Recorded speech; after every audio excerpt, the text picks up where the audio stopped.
देखो बेटा, इस क्वेश्चन पे आते हैं। इसकी वैल्यू आपको देखनी है। देखो, इसकी वैल्यू मैं बिना सॉल्व किए ही बता सकता हूँ। आपको ध्यान होगा कि मैंने आपको एक पॉइंट बताया था और कहा था कि भैया अगर ये वाले एलिमेंट जीरो हों तो मैट्रिक्स आपकी कैसी होगी? स्क्यू सिमेट्रिक मैट्रिक्स होगी। अगर इस स्क्यू सिमेट्रिक मैट्रिक्स का ऑर्डर ऑड हुआ, है ना। ऑड का मतलब क्या? देखो, 3 रो हैं इसमें और 3 कॉलम है, तो इसका ऑर्डर क्या हुआ? 3/3, है ना। तो 3 एक ऑड नंबर होता है कि नहीं बेटा? अगर ऑड ऑर्डर की स्क्यू सिमेट्रिक मैट्रिक्स है तो बेटा उसका आंसर 0 आएगा। टाइम वेस्ट नहीं करना है आपको, टिक कर देना है ऐसे, है ना, सॉल्व करने में। चलो बेटा, अगला सवाल लेते हैं।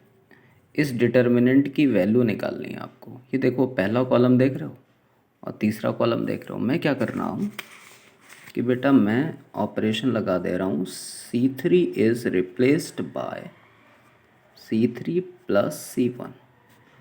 मतलब मैं C3 में किसको जोड़ रहा हूँ? C1 को। तो बेटा C1 क्या है? ABC। C2 क्या? 1 1 1। और C3 क्या था? C3 था B plus C, A plus C और A प्लस B। तो बेटा क्योंकि मैं C3 में C1 को जोड़ रहा हूँ, ये C1 है और ये बेटा आपका C3 है, तो मैं इसको जोड़ रहा हूँ अगर इसमें, तो बेटा ये वाली वैल्यू ऐड करके लिख दे रहा हूँ। आप आगे पीछे पे ज़्यादा ध्यान मत दीजिए, बस ये ध्यान दीजिए कि सब जगह A plus B plus C लिखा है कि नहीं। तो बेटा अगले स्टेप से ये कॉमन आ जाएगा तुम्हारा। अगले स्टेप से ये आपका कॉमन आ गया। तो देखो 1 1 1। अरे यार, कॉमन तीसरे कॉलम से क्या ना, चलो कोई बात नहीं। 1 1 1 और यहाँ से सब कॉमन कर लिए हो तो यहाँ भी क्या बचेगा? 1 1 1। तो मैंने आपको बताया था लास्ट वीडियो में कि अगर कोई भी 2 रो या 2 कॉलम आइडेंटिकल हुए डिटर्मिनेंट के, तो बेटा उसकी वैल्यू क्या होती है? 0 होती है। देखो बेटा, अब इस क्वेश्चन को देख लो आप। तो इस तरह का शायद सवाल है भी नहीं आपकी किताब में, है ना। हल्का सा सोचना है इस पे। चलो देखते हैं क्या होगा सोल्यूशन इसका। तो cos 2x बराबर 0 दिया हुआ है। तो अगर cos 2x बराबर 0 दिया है आपको, ठीक है बेटा, तो क्या होगा? 0 किसकी वैल्यू होती है? cos 90 की होती है। तो 2x बराबर देखो क्या आ गया? 90, क्योंकि दोनों साइड cos था। कंपेयर कर लिया मैंने, 90/2 मतलब कितना हो गया? x की वैल्यू कितनी आ गई बेटा? 45 आ गई वैल्यू, ठीक है। तो इसका हम लोग लास्ट में यूज़ करेंगे। अब चलो डिटर्मिनेंट को बेटा सॉल्व करते हैं। तो अब हम लोग डिटर्मिनेंट पे आते हैं बेटा। देखो आ रहे हैं,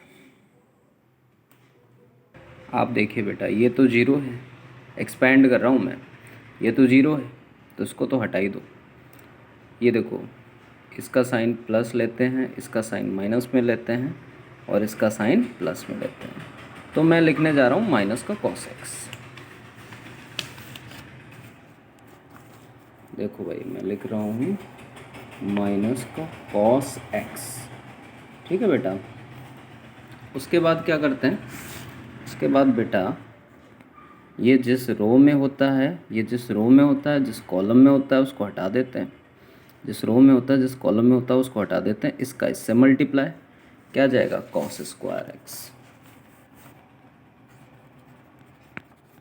माइनस। अब क्या करते हैं? अब बेटा ध्यान दो, आपने किस रो को छोड़ा था? जिस रो में ये cos x था और जिस रो में, जिस कॉलम में था।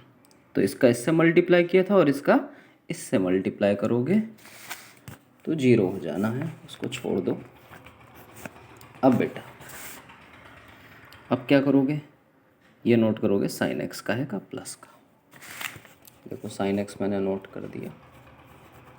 ये सब सवाल आप वीडियो पॉज करके खुद लगाया करो, हैं। तो ये जिस रो में आ रहा है साइन एक्स और जिस कॉलम में आ रहा है उसको छोड़ दीजिए, इसका इससे मल्टीप्लाई करोगे 0 आ जाएगा, माइनस। और बेटा देखो, आपने ये वाली रो और ये कॉलम छोड़ा, इसका इससे मल्टीप्लाई किया 0 आ गया, इसका इससे मल्टीप्लाई किया साइन स्क्वायर आ गया, साइन स्क्वायर एक्स, है ना। तो देखो क्या आया, माइनस का कॉस क्यूब एक्स, और देखो ये माइनस साइन स्क्वायर एक्स लिखा, इसका साइन एक्स में इंटू कर दोगे तो माइनस साइन क्यूब एक्स हो जाएगा। तो माइनस आप कॉमन कर लोगे तो cos cube x plus sine cube x.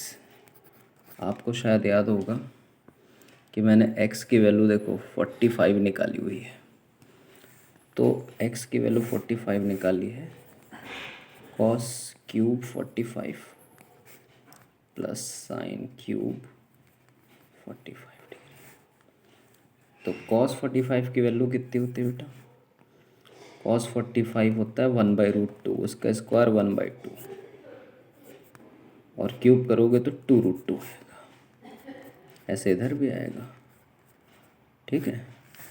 तो 2 बार एक ही चीज़ लिख रहे हो तो जुड़ करके हो गया ट्वाइस, 2 टाइम्स हो गया। इससे ये कट गया, क्या बचा 1/√, है ना। देखो कोई मिस्टेक तो नहीं हुई है। हाँ बेटा मिस्टेक हुई है।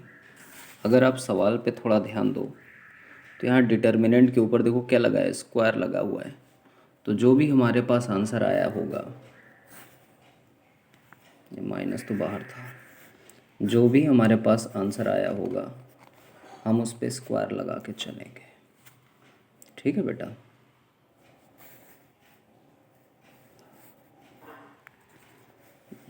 शुरुआत से ही स्क्वायर लगा देता हूँ।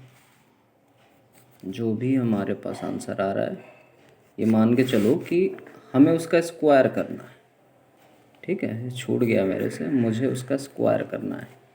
मैं पूरी जगह लगा नहीं रहा हूँ, आप समझ रहे हैं। तो मैं आपको मेन बात समझा रहा हूँ कि भैया जो भी आंसर आ रहा है हमारा, हम उसका स्क्वायर करेंगे। तो माइनस का स्क्वायर तो प्लस होता है, √2 का स्क्वायर 2 होता है। देखो यही आंसर आ रहा होगा। अब कौन 50 लाइनों में माइनस लगाए स्क्वायर करे, है ना। ये आंसर आ रहा है।